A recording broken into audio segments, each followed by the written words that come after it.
Hello दोस्तों, स्वागत है आपका हमारे यूट्यूब चैनल सबसे अनोखा सेंटर में। हम लोग अध्याय 10 के उदाहरण हल कर रहे थे और इस वीडियो में हम उदाहरण 5 को हल करेंगे। तो देखिएगा उदाहरण क्या है हमारा। दो वृत्त दो बिंदुओं ए और बी पर प्रतिच्छेद करते हैं। ए डी और ए सी दोनों वृत्त के व्यास हैं। सिद्ध कीजिए कि बी रेखाखंड डी सी पर स्थित है। ठीक है, यहाँ पर देखिएगा ये दो वृत्त हैं और दोनों वृत्त एक दूसरे को बिंदु ए और बिंदु बी पर काटते हैं या फिर कह लो प्रतिच्छेद करते हैं। ठीक है, और इस वाले वृत्त का व्यास ए डी है और इस वाले वृत्त का व्यास ए सी है। ठीक है, और हमने ए और बी को मिला दिया। ठीक है, यानी कि ये वाली ए बी जो रेखाखंड है ये दोनों वृत्तों की उभयनिष्ठ जीवा है। ठीक है, हमें सिद्ध करना है कि जो बी है, बिंदु बी है, यानी कि दोनों वृत्तों का प्रतिच्छेद बिंदु है, वो हमारा सी डी पे स्थित है या फिर कह लें डी सी पर स्थित है। हमें ऐसा सिद्ध करना है। ठीक है, तो पहले जो दिया जा रहा है सबसे पहले हम लोग लिख लेंगे, यहाँ पर हेडिंग डालेंगे दिया। ठीक है, और दिया में हम लोग लिख लेंगे जो हमारे पास में ए डी और ए सी हैं, ये क्या है, ये वृत्तों के व्यास हैं। ठीक है, तो यहाँ पर हम लोग लिख लेंगे ए डी व ए सी वृत्तों के व्यास हैं, व्यास हैं। ठीक है, ये हमने लिख लिया। अब यहाँ पर हेडिंग डाल लेते हैं सिद्ध करना, और जो हमें सिद्ध करना है उसे हम इस हेडिंग के अंदर लिख लेंगे। तो यहाँ पर हेडिंग डालते हैं सिद्ध करना। ठीक है, अब देखिएगा हमें सिद्ध क्या करना है, हमें सिद्ध करना है बी डी सी पर स्थित है। तो यही चीज़ यहाँ पर लिख लेंगे, हम लोग लिखेंगे बिंदु बी डी सी पर स्थित है, डी सी पर स्थित है, ऐसा हमें सिद्ध करना है। ठीक है, तो यहाँ पर देखिएगा हम लोग हेडिंग डालते हैं उपपत्ति और सिद्ध करना स्टार्ट करते हैं। तो देखिएगा हम लोग कब कह पाएंगे कि बिंदु बी डी सी पर स्थित है। ठीक है, जब हम डी सी को एक रेखा सिद्ध कर देंगे। ठीक है, यानी कि यदि हमें बिंदु बी को डी सी पर स्थित है ऐसा सिद्ध करना है तो हमें डी सी को एक रेखा सिद्ध करना होगा। ठीक है, तो देखिएगा अब जो ये वाला कोण है ये कोण बी है या फिर कह लें कोण ए बी डी है, ये वाला कोण।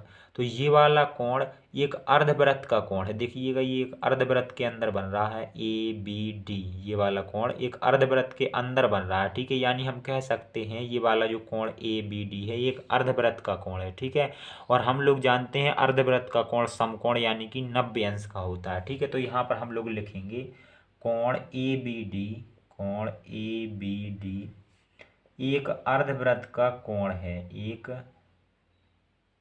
अर्धवृत्त का कोण है। इसलिए ये वाला जो कोण होगा समकोण होगा यानी कि 90 अंश का होगा। तो यहाँ पर इसलिए कोण ए बी डी बराबर ये 90 अंश होगा। ठीक है, इसे हम लोग समीकरण फर्स्ट मान लेंगे। ठीक है, अब इसी प्रकार से देखिएगा ए बी सी कोण यानी कि ये वाला कोण भी एक अर्धवृत्त का कोण है। इस वाले वृत्त में देखिएगा ये वाला एक अर्धवृत्त है और इस अर्धवृत्त का कोण ए बी सी है। तो यहाँ पर लिखेंगे कोण ए बी सी एक अर्धवृत्त का कोण है, एक अर्धवृत्त का कोण है।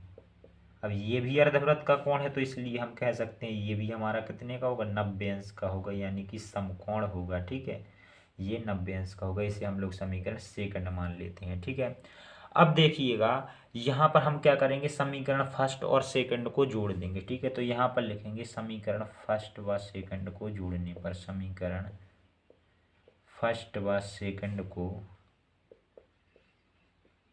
जोड़ने पर तो देखिएगा इनकी लेफ्ट हैंड साइड दोनों की जुड़ जाएंगी और फिर बाद में राइट हैंड साइड जुड़ जाएंगी। ठीक है, ठीक है, पहले लेफ्ट हैंड साइड जोड़ देते हैं, यानी कि हमारा कोण ए बी डी प्लस कोण ए बी सी बराबर हो जाएगा। अब राइट हैंड साइड जोड़ देते हैं तो 90 प्लस 90। ठीक है, अब यहाँ पर कोण ए बी प्लस कोण ए बी सी बराबर कितना हो जाएगा 180 अंश। ठीक है, अब देखिएगा ये जो निकल के आ गया है इसे हम लोग समीकरण 3 मान लेते हैं। और ए बी डी और ए बी सी कोण को देखिएगा, कोण ए बी डी यानी कि ये वाला कोण और ए बी सी यानी कि ये वाला कोण, ये दोनों कोण एक रेखा खंड पर बन रहे हैं। ठीक है, यानी कि हम कह सकते हैं, और इन दोनों कोणों का योग कितना है 180 अंश है। ठीक है, और हमें पता है जो रेखा खंड होता है या फिर कह लें रेखा होती है 180 अंश के कोण